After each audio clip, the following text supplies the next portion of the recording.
everyone. Welcome to another episode of the Healthy Girl Podcast. I can't wait to hang and talk with you guys today. I have a very special guest who is going to be on the show. But first, just want to say thank you to everyone who's already pre-ordered my cookbook. I just want to remind you to make sure you pre-order the Healthy Girl Cookbook, because that ensures that you get your copy first before everyone. It comes out in May, but if you pre-order it now, just make sure you get your copy first. And also it's really, really helpful to authors if you pre-order their books, because it helps them get on the bestsellers list, which is obviously just like such a huge honor. So again, thank you to everyone who's already pre-ordered. Also, in the pregnancy world, I am currently 30 and a half weeks pregnant. I'll be 31 weeks this coming Friday. Honestly, it's just been flying by so quickly. I can't believe it. I feel like I'm nesting in a way because I'm organizing. I want to clean everything out. I'm trying to declutter. The crib is here. The rocking chair is here. We have so many baby clothes.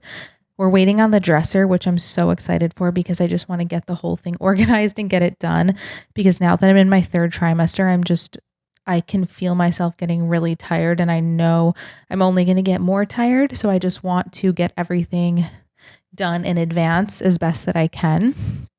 And my mom is visiting right now. She hasn't seen me since, I want to say, Thanksgiving. So it's been a few months and she hasn't seen my pregnant belly. And so it was so funny. I just picked her up from the airport, and when she saw my belly, she was like shocked. I think it's, she sees me over FaceTime. She sees me on Instagram, but it's a little bit different to see and experience the belly of your pregnant daughter in person. So I'm going to be hanging with my mom all week. And yeah, my best friends from Michigan were just in town, got to hang with them. And now I guess I'll tell you a little bit about our guest for the day. So I had the pleasure of having Eitan Bernath on the show. He is honestly so impressive. If you haven't heard of him or haven't seen him on your Instagram or your TikTok or on TV, then you've been under a rock, because I'm telling you, this kid is everywhere. He is literally, and I told him this, he is 20 going on 35. I am just so impressed by him. He is an award-winning chef. He's an entertainer, author. He has a cookbook. He is a TV personality, an activist, philanthropist. He is the CEO of Eitan Productions. He is also the Principal Culinary Contributor for the Drew Barrymore Show, which is so incredibly cool. He's a contributor to, Food and Wine, Washington Post.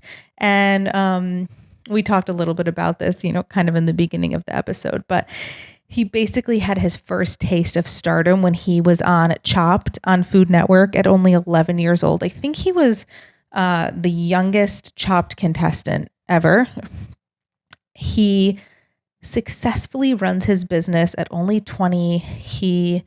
We talked openly about him growing up in the spotlight, because ever since he was on Chopped when he was 11, he was kind of thrust into this world of, being on TV and being on social media. And he started his career really early and really young. And we kind of talk about how he balanced going to high school while also being like this famous food star. And we get his tips for young entrepreneurs. He also talks about his love of travel, his cooking, how he got into his love for cooking. He gives tips for people who are beginners in the kitchen. And we honestly just had a really fun, open conversation. I feel like he's kind of like, I felt like little brother energy from him. He's just so cute. He's also Jewish. I feel like he's the kind of guy I feel like I've known for a long time. It was very easy to speak with him. And I don't know, I just feel like I've always known him. He's so personable, friendly, successful, and this conversation, I think you'll find his life really interesting, but also he just has a lot to offer, a lot of advice to give, and he is wise beyond his years. So Without further ado, let's welcome Eitan to the podcast. Hi, Eitan. Welcome to the Healthy Girl Podcast. Hello. Thank you so much for having me. Excited to be here. I'm so excited. We were kind of just talking before how we feel like we already know each other just because we see each other's faces on social media every single day. So I can't wait to talk and like learn more about you. I feel like for someone so young, you've lived so much life. I feel like you're really like 20 going on 35. Thank you. Do you feel like that? Like, do you feel like because you're 20 and you're running your own business and kind of living in this like adult business world, do you feel a lot older than you are? Yeah. So it's definitely, kind of a weird part of my life is, I'm 20 years old. I'm turning 21 in April. And, the overall majority of my life is nothing like a 20-year-old and kind of is a lot more like a 35-year-old. I own a production company, Eitan Productions. I have employees on payroll with healthcare insurance, all that I'm responsible for. That's, not really a 20-year-old thing. I get to work in an industry and, do incredible work that isn't super typical for people my age. But at the same time, I am 20. And so, it definitely can be a challenge at times, like with friends and making friends. A lot of my life is not relatable to kids that are the same age as me. But I do think I've been working in entertainment since I was 11 years old. So I've been doing this now for almost 10 years. And so I've like kind of figured out the best way to balance it. But it can be weird at times. Can we go back to when you were 11 years old? Can you tell everyone your claim to fame? So I was always known as like the cooking kid. When I was like 8 years old, I started cooking. And then when I was 11, it was actually on Yeshiva week, which is this like week where all the Jewish schools, I went to a dual curriculum Jewish schools growing up. And this like 1 week where like everyone has off. It's like after Christmas break, we have like our own break. And my mom needed an activity for me to do. And some random friend had emailed that Chopped was casting kids to be on the show. And I filled it out with my mom because it was like a free activity we could do for like 3 hours. It was like 50 questions talking about food. And I was like, I love food. This is great. I'll spend time writing about it. We clicked submit, never thought anything of it. Lo and behold, came more interviews. And then I was cast on the show and I appeared on Chopped. And that kind of was the catalyst for me then starting making content online. So you must have been a pretty like skilled chef because they're not just going to take a kid who knows how to make mac and cheese and put them on Chopped. When you say that you were cooking at that age, what did that mean? Like when you started cooking at 8 years old, did you like watch Food Network? Were you taking cooking classes? Did you teach yourself? Like how did you learn how to cook? Yeah, so it was really just a lot of like trying and failing. That's what I always say. I would, if I wanted to learn how to make something, I would watch videos on YouTube of other people making it. I'd watch like 5 to 10 videos, absorb as much information as I can, and then, bug one of my parents to drive me to the supermarket, bug them to buy the ingredients until eventually I started earning money and paid for them myself. And tried making it, probably did an okay job some of the time, and then annoyed my family to eat it, and then got that feedback and tried again. So it was just a lot of that at the beginning. And I obviously started with much more basic things, but, then, kind of scaled up and kept teaching myself newer and more challenging recipes. And I think now you have this like confidence about you. And obviously when I watch your videos and when I see everything that you're on, when you're on TV, I'm like, he was meant to entertain people. But back when you first appeared on Chopped on Food Network, did you have that same confidence as a little kid? Thank you. I appreciate that because I do love entertaining people. Actually, when I competed on Chopped around that age, when I was 11, I had aspirations of, owning a restaurant, working in restaurants. And, I think with Chopped, right after that, I started doing like cooking demonstrations in front of audiences around the country. I started a food blog. And it took me a few years after that to actually get to video. But at that point, I started to be, wait a second, I actually don't want to work in a restaurant. I really like writing about food, photographing food, educating people, performing on stage. And eventually that became videos and, talking to camera. And, I think it kind of incrementally happened where I realized, oh, my passion lies in, media and entertaining people and educating people. And I think that was kind of that turning point for me. Were you nervous though to be on Chopped? Like when the day came and like they were filming, were you totally comfortable? Were you nervous? What was that like? So yeah, I mean, obviously I think I was definitely nervous to lead up to it. I haven't actually, I don't know why, but I don't think I've ever told the story before. But I like did practice chop rounds at home for like the months before, where like my parents would put together chop baskets and time me, and I would attempt to cook something with it, like I was on Chopped. I probably did that like a dozen or so times before I was on Chopped. So I did feel pretty prepared. Now, I should caveat with I lost in the appetizer round. So I don't know if my training was the most effective. But regardless, I definitely was nervous. But I loved being on set. The cameras, the producers, just every aspect of it. I was like, wow, I love this. And I ultimately did lose in the appetizer round. But I always say like that loss ended up, leading to the biggest win of my life. It kind of sounds like that's where you got your first taste for being on camera and cooking for the purpose of entertainment. When did you start posting on social media? And was that something that like you needed to ask your parents permission for? Because you were obviously pretty young. So, yeah, I mean, I started actually right after Chopped. I'd had an Instagram page even before, just like for my friends that I would post pictures when I was cooking on.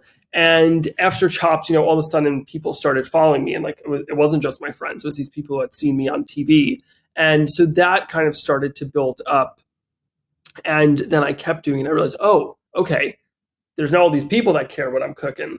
And so that was kind of that turning point of, I was posting. So it was really just like, oh, people, I was getting comments, Eitan, show us where you're cooking. We want to see where you're cooking. Like eventually it was like, Eitan, like we love the photos for food, but we want to see you cooking it. We want to see videos. And so it was kind of a natural progression of being like, oh, people actually like care to see this. Like people care what I'm cooking. I know it's kind of strange. I feel a bit of the same way when I first started posting. It was really just for fun. And I think that's how a lot of food and recipe bloggers got started, is that they were just posting because they were passionate about it and because they like cooking and eating. And yeah, I just remember in the beginning and people being like, oh, like we love your recipes. Can you post more? And can you show your face? It's kind of a weird transition, and it happens gradually. And then all of a sudden you're just like posting on social media full time, or at least that's how it feels for me. So when did you start your TikTok and, I guess you had your Instagram, but when did you really start to like post on Instagram? So the turning point, I think, in my career was the end of 2019. TikTok had really started to, go mainstream. And I was actually one of the first, not the first, but I was like in the group of the first people doing food on TikTok. At the time there was like a very, very few people doing food on TikTok. It really was just known for dancing. Well, in the US, in other markets, they had, that had been bigger, but in the US market, there wasn't much going on there with food. And I was pretty quickly early on in food on TikTok. And I started in like late 2019 and had very rapid growth on TikTok. I think I gained 1 million followers on TikTok in like 4 months or less. Why do you think? I think a combination of it was what I was doing was new. I was doing, it sounds funny to say this is a new thing because it's now such a popular thing, but like I was doing very quick mobile vertical cooking videos talking to camera. And at the time, the only kind of short form food content was really the kind of hands and pans tasty content. And I'm not trying to take credit for this genre, but I definitely did it pretty early on, before it was as big of a thing. And so I think just that, I think I'd really kind of figured out quickly, okay, TikTok wants, obviously now it's changed. TikTok wants different things. Who knows what the lords over at TikTok want these days, but it's always a question. But at the time it was, okay, quick cooking, high energy, talking to camera. You have 20 seconds, 30 seconds to get someone's attention on TikTok at the time, like fast. I also think timing is everything. I think I got in at a very good time. I think it would be like naive and arrogant of me to say that that wasn't a huge factor. It was. I was doing it at a time when food on TikTok was just starting to blow up. And so I definitely think it was, I think it's obviously skill involved, and I was very methodical about what I was doing, but I do believe that timing takes a good credit also. 100%. I remember that kind of beginning TikTok phase, and I remember seeing you for like one of the first times, or I had been seeing you for a little bit, and I'm like, who is this kid? I'm like, first of all, he looks so young. Second, I'm like, where's this charisma coming from? I just remember like all of a sudden it's like, you're watching videos and then it's like, bam, it's like, there's Eitan. I'm like, yeah. Audio, they just like hurt their ears. Sorry, people on full volume. Yeah, no, I'm like, who is this kid? And like, where did he find this energy? When you first started that, are you at home like with your iPhone, or do you have a production crew? Like what was that like in the beginning? Yeah, I mean, I was living at home with my parents. I was still in high school. So end of 2019, I graduated high school in 2020. So end of 2019, it was my senior year of high school. So things were slowing down a bit. I'd already gone into colleges. And so I had a lot more time I could dedicate. I also, full credit to my high school, they were extremely supportive of my career throughout high school. By senior year, I took an extremely reduced amount of classes, really kind of just graduation requirements, and had about half of the school day just to work. So I was filming on parents' house. And then, the truth of the matter is that, kind of right when I was starting on TikTok, was when then the world shut down because of COVID. And, the world kind of started to shut down, and actually, I've been making videos and growing. And, in March of 2020, my grandfather died of COVID. He was one of the first people in the United States to pass of COVID. And, at that time, I had fallen into a really deep depression because of it. And he had always been like my biggest supporter, and had always, every time I picked up the phone to call me, to answer, is this the famous Chef Eitan? And, going through grief, something that my parents encouraged me, my therapist encouraged me pretty quickly after losing him, was keep posting your videos. Every time my grandpa saw my videos, it would make him so happy. My parents said he would be so upset to know that because of his passing, you stopped doing the thing that you love and that he loved. And so, within a week of him passing, I put on a fake smile and started filming cooking again. And it sounds super cliche, and like I'm almost tearing up talking about this, but like it really truly is.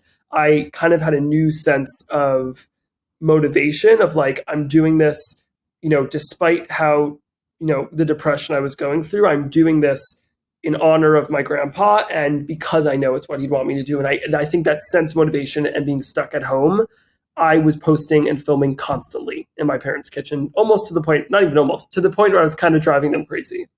I love that though, that you kind of used your grandpa as this inspiration for you to keep going. And obviously like you love food and you love entertaining people. And like, I think it would have like been a true disservice to yourself and to your future career to stop. But I love that he was kind of that inspiration for you to keep going, even if at the time it was super hard to kind of put that fake smile on. I'm sure now you're so thankful that you did. Yeah, it was a true kind of, I think to some people that could sound a little toxic, like, why are you posting videos and putting on fake smile? But it truly was like the level of joy it brought me that joy. And like, to be honest, I was in a very deep depression for multiple months after he passed. And, there was probably 2 to 3 months where I was posting videos from like April to like June of 2020, where I would be crying, wipe the tears out of my eyes, get up and say, I need to do something else, and film a video and act like I was happy. But through, being able to make other people happy and excited about food, and, I was having very explosive growth. So I was getting a lot of positive feedback about the videos. It really is what helped me get out of that depression from the grief, and is what, kind of faking it in the beginning, then the results of that did, eventually get me to, actually be happy again. Well, my next question was going to be, do you feel like your mental health like actually improved? Because, even though you felt like at the time it was probably the last thing you wanted to do was like get up and film and like look in a camera, but do you feel like it actually helped you in the end? Yes. And I think also like every single thing regarding mental health, can be different for everyone. And it's not something that I necessarily recommend right after you go through grief. But I think in my very unique situation, because, not to get too dark about it, but, a unique challenge of losing someone to COVID, especially at that time, is, it was an inescapable prison.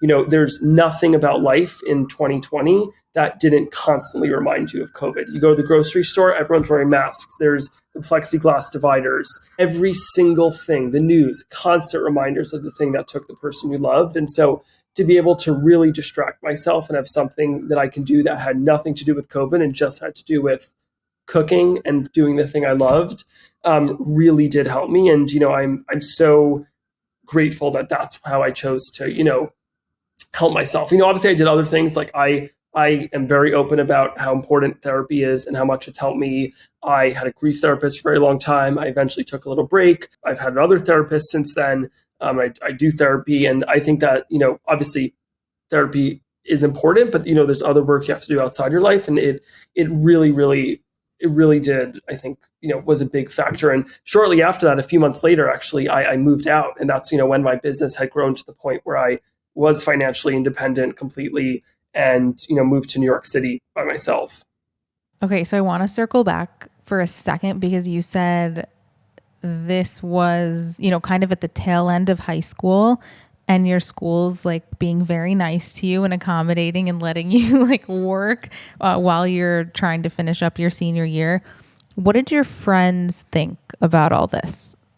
Great question. So there's always the mean people in high school. I've been posting videos online since I was in middle school. I've had my fair share of bullying about what I do, cooking's for girls, which is always so dumb because for 100 reasons it's not. And what I always find ironic is in restaurant kitchens, there is an inequity that there are not enough women leading restaurant kitchens. So if we forget about that, in general, obviously that is stupid. And sexist. But, whether it's that or just like people making fun of me, how I talk in my videos or what I'm doing, that happened. But in general, my friends were super supportive and obviously, occasionally poked fun in a way that friends should. And, a healthy friendship, where you kind of poke fun at each other sometimes.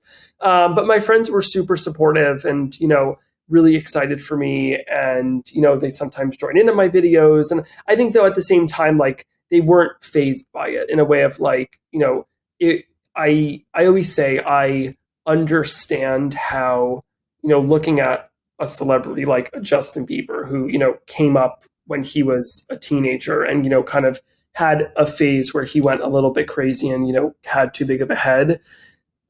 I obviously did not reach the same levels of, I don't like to use the word fame, but knowingness as Justin Bieber had at the same age. But the bit of it I did, I understand how it can get to your head. And it's something that I am really grateful for my parents and my friends and my brother, who makes sure I stays humble more than anyone else, help me, stay grounded because, I think I was, all of a sudden flooded with millions of people telling me, you're amazing. I love you. You're awesome. Blah, blah, blah, blah, blah, all this amazing feedback and hate at the same time. And I understand how that can get to people's heads. And I really do credit my friends and my parents and my therapist and I guess myself, because I made a big effort, that didn't happen. So I understand how that can to someone who's, an impressionable teenager.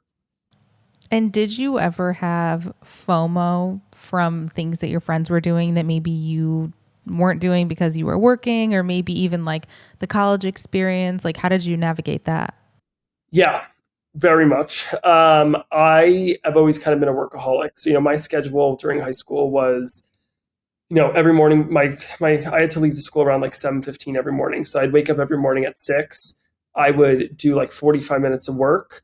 And then I would get ready for school, get to school. In between every single class, I would be working in the hallways. I literally was like notorious in my school for like, let's say this is a laptop, for walking around the hallways, like on my laptop working and like bumping into people. At lunch, I would be in the library working. I had friends, I had a social life. I definitely did not have the social life most kids did. During summer, it's a very big thing in, the Jewish community I grew up in, like going to sleepaway camp during the summers. That was not something I did. I worked all summer. on my career. And so there was definitely a lot of FOMO that came with that. But I think I've always been very, very driven and motivated. And I have very much believed in myself. And did I think that this would happen to me right now when I'm 20? No. But ever since I was in my young teens, I have told my parents, like, I'm going to be a chef in entertainment and that is going to be my career. And I believed that. And so for me, it was worth it. In terms of college, so I did apply to college and I ended up, committing to, and I'm enrolled in Columbia University here in Manhattan. Last semester, I took my first class because I deferred for 2 years. I'm in a part-time program. So I basically, the least amount of classes you could take to stay in the program I'm in is one class every 3 years. It's like the literal official bare minimum. I plan to do more than that, but it's great because it allows me to like have that balance. So I took one class last semester. This semester I'm traveling a lot. So I'm on a leave of absence, but I have a toe in it. Okay. So I feel like you're just a bit of an overachiever because like you have this very successful business. You don't need to go to college to like make a career, but do you like learning? Like, were you a school person? Yeah. So both my parents are teachers. So that's that's a part of it. So my mom's a math teacher. She's also the head of the math department at the high school I went to. Just quite experienced. Me and my mom are very close, so it worked well. And my dad is an occupational therapist, so he like works in schools. So education has always been like a big part. And, my parents have been extremely supportive. People say like now, like, oh, your parents must be so supportive now. Like they were always supportive. From when I was 8 years old, telling my parents I wanted to cook, when I was 11, 12, telling them that I wanted to work, as in a food entertainment, like everyone around them told them not to support what I was doing. The amount of people that said to them, like, why are you letting Eitan do this? Like, why are you encouraging this? Ironically, those are the same people now who come to them and are like, oh, wow, I'm so proud of Eitan. I've always known it's like, oh, really? You're like, I know what you said. Yeah, it's like, I remember. But they've always been so supportive. But they've always allowed, I had an adjusted schedule at school and they were supportive of that. But they always said, Eitan, you need to keep your grades up. The only way you can do this is keeping your grades up in school. I did keep my grades up in school. I when I applied to colleges, aimed pretty high college-wise and, did end up getting in and then, enrolling in Columbia. And so, education is important to me. I enjoy learning. And, like the first class I actually took was a writing class because it's something I want to get better at in my career is, get even better at writing. I think it's something that's always helpful. So I very much see college for me, I'm in an extremely privileged position, where I have a career. I don't need a degree. I employ people, let alone I don't need a degree to get a job. I employ people. But, that's an extremely privileged position to be in. I'm aware of that. But, for me, I'm able to, have college as a way to just learn about things I want to learn about. And I'm very interested in journalism. And so one of my grandmas was a journalist. She's still alive, but she's not a journalist anymore. And so that also interests me a lot. Yeah, well, I love that. Good for you. You're kind of just like doing everything. So I think that's amazing. And I guess I want to ask and kind of shift over to talking about your recipes, your cooking. How would you describe the kind of recipes that you put out? I describe it as like comfort food, from around the world. I've never been interested in like, fancy plating and like foams and like fancy French thingies. Like to me, like I like cooking like food that tastes really good, is fun to eat, is, good to eat with the crowd, food that, just like brings you that comfort, that food that you want to eat when you've had a long day or a bad day, or your, food you want to eat surrounded by family and friends. And I know that can sound vague and like it covers a lot, but it really does cover a lot. But, and, kind of with that international, element, like growing up, I grew up in a town called Teaneck, New Jersey. It's a very diverse town. There's a huge Jewish population, a huge Hispanic population, a huge Caribbean population, a huge African population, a huge Black population, a huge Muslim population, a huge Indian population. Like it's like a melting pot. And so, I grew up around a lot of other cultures, like Indian food's my favorite cuisine. And, my mom loved Indian food. She ate it when she was pregnant with me. And also my best friend growing up, a neighbor, is Indian, and I grew up in her household. Like she was in our house. She sometimes would join us for Shabbat. I'd sometimes join her for their different holidays. And so I was always exposed to a lot of cuisines. I think that really affects my food. I love Indian food too. And I mean, me being vegan, it's always so easy to eat at an Indian restaurant because they 9 times out of 10 have a separate vegan/vegetarian menu. So it's like, I ordered in the other night, was so good. And honestly, like, has been kind of a pregnancy craving. I told my husband, I'm like, we got to get some Indian food in here. So the other night we ordered, this is like, I want to hear your favorite things to order at Indian food, but I love, like, number one is chana masala. And then I get roti with it, and so good. Yeah. Actually, what are your favorite things? My mom was pregnant with me. Indian food was one of her pregnancy cravings. And so we always joke that, and there probably is some truth in it, that as a baby, I ate I guess it's a fetus. I ate a lot of Indian food through my umbilical cord. That's when the love started. Yes, very much. So I just got back from India. I was in India for a month, and it was an incredible trip. I was all over India.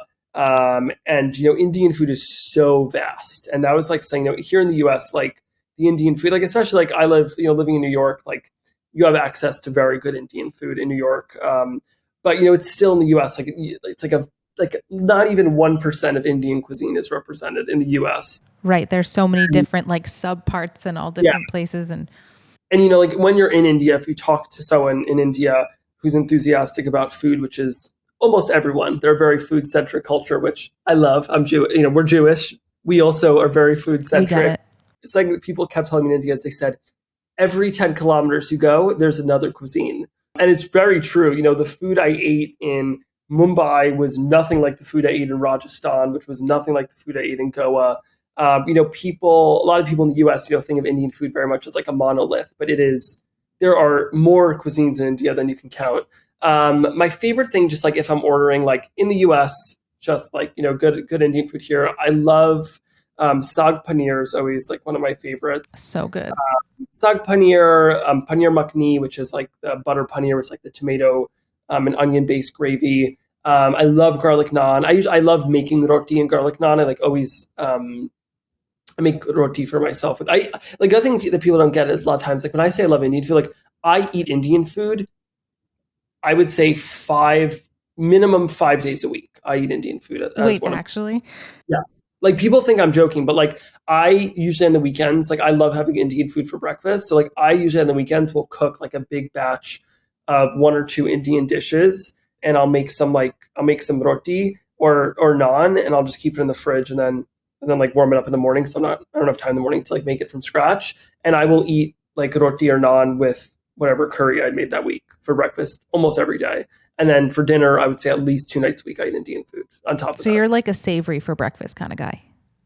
Yes. Growing up, I always ate cereal, like sugary cereal, but I crave a chocolate croissant a lot of mornings. And there is a place across the street where I live that sells a great chocolate croissant. I would say I do half and half. Like most morning, not like a lot of sugary though. Like I just like a little chocolate in the croissant is like good. So good. I love croissant. We have a breakfast person. I like both. It just depends on my mood. Yeah. Okay. Agreed. Sometimes like I love a smoothie, and then sometimes I want an egg wrap. I make a vegan egg wrap, or I'll make like a tofu veggie scramble or something. But yeah, I think it just depends on my mood. Or I'll do like a double breakfast, and I'll start with like a bowl of fruit, maybe a parfait, and then do like a brunch and have a bagel sandwich of some kind. I love a bagel. It's really my favorite. I was talking to someone recently about it. I don't eat that many bagels, and I don't know why. I don't not like them. I don't know. They're like not a big part of my diet. Actually, something funny that I realized when I mentioned that, I feel like I guess people would know about me because like from my content, but I'm not vegetarian or vegan, but I love vegan food. And I like mostly eat vegetarian. Like I do not eat that much meat. Like I get a lot of requests times like, oh, like can you do more recipes like with chicken or beef? And like I just literally don't eat it that much in my daily life. Like I would say I eat meat like once or twice maybe a week. And so I love following a lot of creators like yourself, who post vegan recipes, vegetarian recipes, because like that's the stuff I eat, most of the overall majority of the time. I don't think I realized that. So what's like a day in the life of what you're eating? So for breakfast, I would say most days I have like either naan or roti for breakfast that I pre-made on the weekend. And then I have just like in my leftovers drawer for the fridge, I have like some Indian dish or two. Usually it's some type of like potato based one, just 'cause like I like breakfast potatoes. So usually it'll be like some type like either aloo gobi, which is potatoes with cauliflower, or I'll make like a dal, which is like very traditionally eaten in India for breakfast. It's like lentils. For those who don't know about dal, so I'll have those two, and then I'll have like a homemade chutney. This sounds so high maintenance. Wow, this is literally what I do. And then I also have a homemade. No, I think it's so interesting. Like I feel like I've never in my life asked someone what they eat for breakfast, and they're like, "Yeah, I have a curry with roti, or I have dal." Yeah, I love it. Some curry or dish like that. I always like keep in my freezer because I make them in big batches. Like different chutneys. Like I'll just have like mango chutney and like a huge glass of delicious New York City tap water.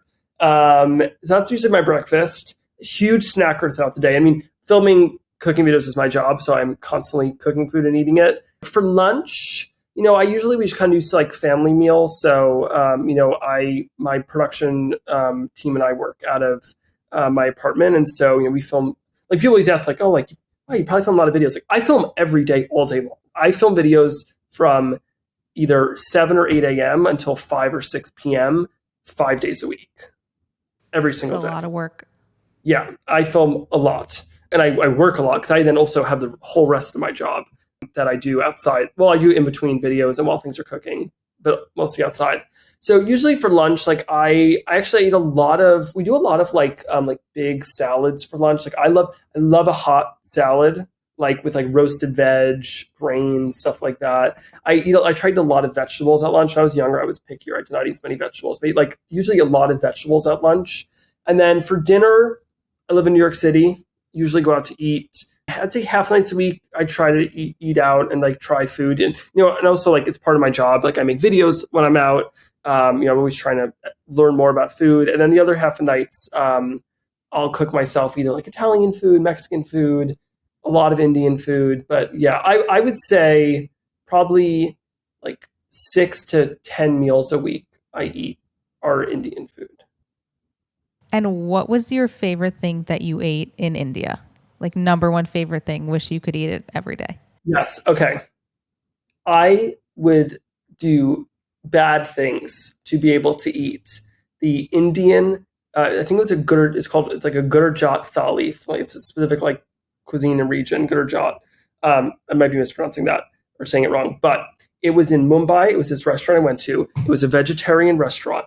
And it was so for those who don't know listening, a thali, it's like a huge platter that you get at an Indian restaurant, and they serve little portions of tons of stuff. Now, I call it like a personal buffet. Number one thing I miss from before COVID are buffets. I love buffets. Do you love buffets? Or it depends on the buffet. Fair.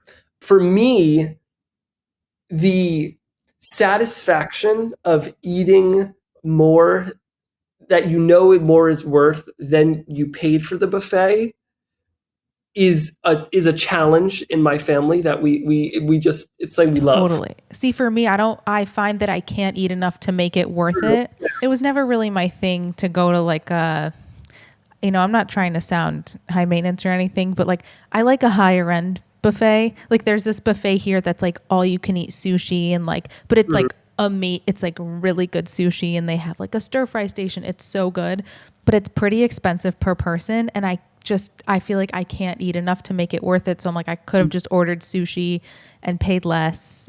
But it is, I think it's so fun to be like, wait, I can just like keep going back for more, and you can taste and get everything you want. I get it. I understand.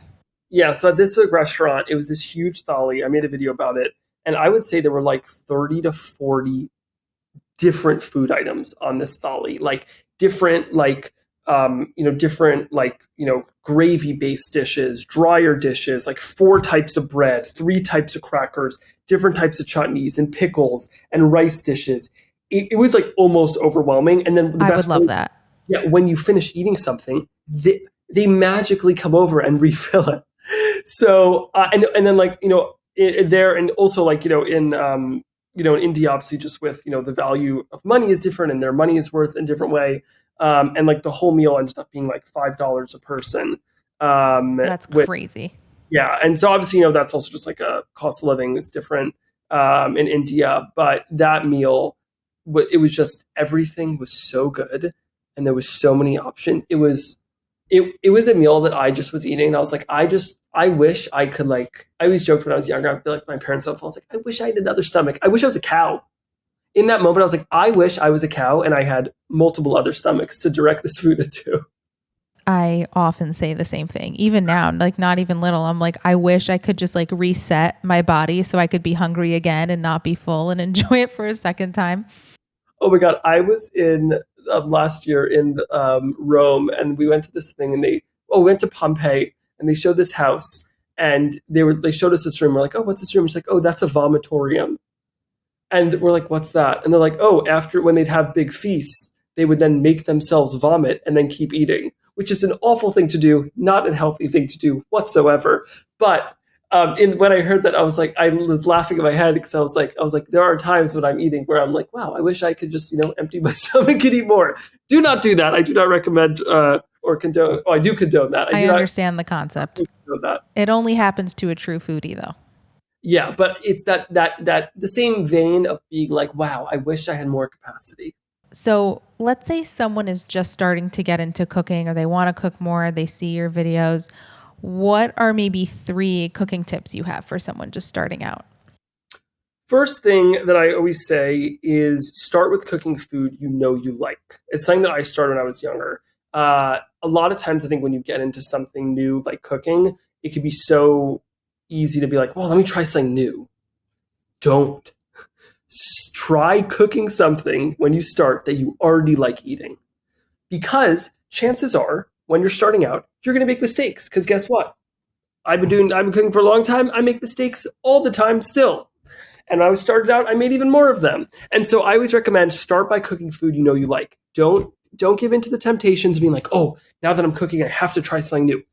Literally cook something that you already love, because if it doesn't go well when you cook it, you'll probably still like it. It'll be close enough. So that's my first big tip. I always say. I feel like, do you agree with that? Like that's yeah. I give people the same advice, but in relation to trying to go plant-based. I'll tell people, pick your favorite meal that you make all the time that is not plant-based, but then just try to veganize it, because you already like it. So if you love making tacos for dinner, just do a black bean taco instead of a chicken taco, and still put in the guacamole and your pico de gallo and everything that you're still putting in there. Just make a little change, like black beans instead of meat or something like that. So I'm with you on that one. Yeah, no, totally agree. And then I think my other 2 tips, I would say a good sharp chef's knife. You're way more likely to cut yourself using a dull knife than a sharp knife. If you can afford to get a good quality chef's knife, you just need one. Obviously, I have tons of different types of knives, but like they're not really necessary. They're all just, a luxury to have. You can get 99.9% of what you need done in the kitchen with just one good chef's knife that feels good in your hand, that's sharp. And I think other than that, my biggest thing is just, cooking can be stressful at times. When you're cooking, you're using ingredients, which cost money. Right now, especially with inflation, the cost of food is through the roof. And, it can be stressful, just because maybe you're hangry, which I'm the first to admit that I get hangry on the regular, which is okay. But you could be hangry. You could be stressed just because cooking can be stressful. There's fire, there's heat, food. You don't want to waste food. I would just say, as much as you can, just try to enjoy the process and don't let yourself get as stressed about it. Because, what I always say in my videos and what I try to encourage people is cooking should be fun. Cooking, shouldn't be this thing that's like, oh, I have to cook right now. It's like, oh, I have to cook. Let me play some music. Let me, jam out to my favorite songs. Let me have fun cooking this food that I'm excited to eat. So I think that's my last kind of tip. Well, not my last tip, my third tip that I like to say. And you have a cookbook, which if people want to try your recipes, they can get your book, Eitan Eats the World. Tell everyone about your book. Yeah, so Eitan Eats the World came out May 3rd of last year. And I honestly describe the recipes in Eitan Eats the World very similar to my content, comfort food from around the world. And what I really tried to do with Eitan Eats the World was, make a book that can meet you where you are in your cooking journey. So, there are recipes that are super approachable and things that you should be able to be like, oh, I've got that super easy if you're just starting in the kitchen. Like I always say, like one of my favorite recipes in the book, and one I actually make very often, are like the PB&J pancakes. They are super easy. Just mix together dry ingredients, mix together wet ingredients, mix them up, cook them as pancakes, top them with a homemade jam. That's just basically cooking blueberries with some sugar in a pot. Very easy. So, I have things that are super easy. Then I have things that, should maybe challenge you a little bit. There's recipes in the book like French onion soup. There's recipes, like this za'atar roasted acorn squash that goes into like the correct way to roast squash. And, that sounds amazing. It's topped with goat cheese, pine nuts, and pomegranate molasses. Yum. It is quite delicious. And then, there are things in here that are also meant to really push you out of your comfort zone. There's a babka recipe in the book, which I think is probably the recipe took me the most time to develop. I've been working on that recipe probably for the 5 years before I was writing that book, trying to perfect it. Because baking is really hard. And also developing baking recipes is hard because, yes, you're developing it, you're coming it up from scratch. And like a lot of people think when you develop a recipe that you're like, when people talk about developing a recipe that you like copy someone else's recipe and then just post that. That's not how that works. You come up with your own recipe. Obviously you take prior knowledge that, you will check sources that you trust to see what are ratios that people tend to use. But, sure, at the end of the day, you're making an educated guess. So that was a challenging one. But there's other ones like there's, shepherd's pie. There's different types of creme brulee in the book. And so really my goal with it is, I really feel that this book can meet you wherever you're at in your cooking journey, keep you that you have things to cook that are super approachable and easy, and then also kind of incrementally challenge you and, teach you new techniques.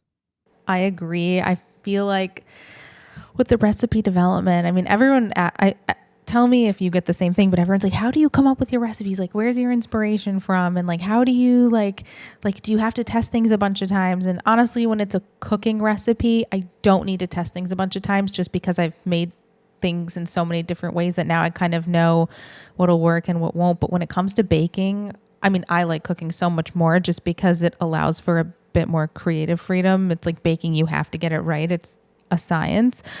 But I'll look at like let's say I'm making a cornbread. I'll look at 15 different cornbread recipes, kind of see what they all have in common, and then like take my favorites, see what I want to do, put my own like vegan spin on it, and then start developing. Yeah.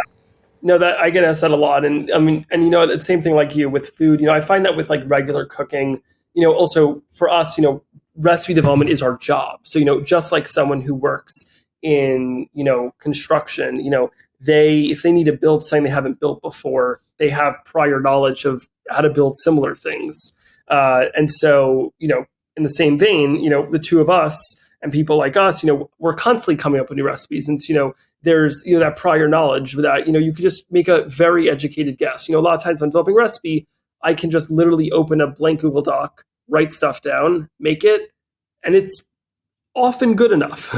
Or maybe needs a tweak and I'll make it one more time. But with baking, it's a whole other ballgame. I do the exact same. I will literally, it's honestly similar to how I taught myself how to cook when I was younger. I'll consult like anywhere from like 8 to, like you said, 15 sources online. And, I'll just compare, look at, for example, like I'll try to notice like, okay, what are the reviews on this this recipe for baking recipes? Let's say you're making a baking recipe and you see one person uses yogurt in this recipe and one person uses sour cream, or right. Groups of people use each. I'll look at, okay, what are the reviews? Do people say it's moist? Do people say it's dry? Oh, okay. It seems like most people on the yogurt one say that this is too dry, but everyone with sour cream is saying it's nice and moist. Oh, okay. When I develop mine, I'm going to make sure I use sour cream. Oh, this person uses 5 cups of flour and 3 eggs. And this person uses 6 cups of flour and 1 egg. That's weird. What's the difference? Which one what type of ratio do I want? And it's kind of that game of like just trying to learn little bits. And then, you write down and make sure that you're coming up with your own. For sure. And lastly, I think I want to have you give maybe 3 business tips for young people in business? So just for context, I've been, I started monetizing my social media when I was 12 years old. My fourth ever blog post was sponsored. I got paid $100. I remember, to write a recipe. I think it was for like a chocolate chip company. On my blog, I had like a few thousand followers at the time. And from then on, I have been, monetizing what I've done. I now have a full representation team and everything that handles that. It's obviously come a long way. But, I think the main thing, the main tip I always say, especially to young people, is that, it sounds so cliche, but it's my lived experience, is your age really does not matter.